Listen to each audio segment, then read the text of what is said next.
Mindy McIntosh Shutter, and I'm going to show you how to plant mums in a container.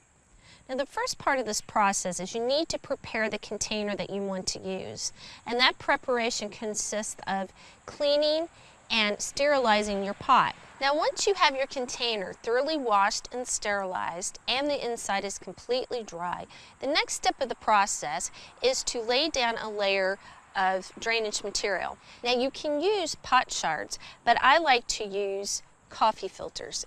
Now what you will need to do is you will need to place some soil in your container. So the next step is I'm going to take this mum out of the container. Now don't pull it out like this. What you're going to do is you're going to tip it upside down while holding the plant material, gently tap it on the bottom, and remove the plant. Now as you can see, the roots are growing in a circle, and you want the roots to grow outward. So we're going to tease these roots, which is just breaking this up, and that tells the plant it can grow outward instead of in that continuous circle. And then you're going to put it in your container.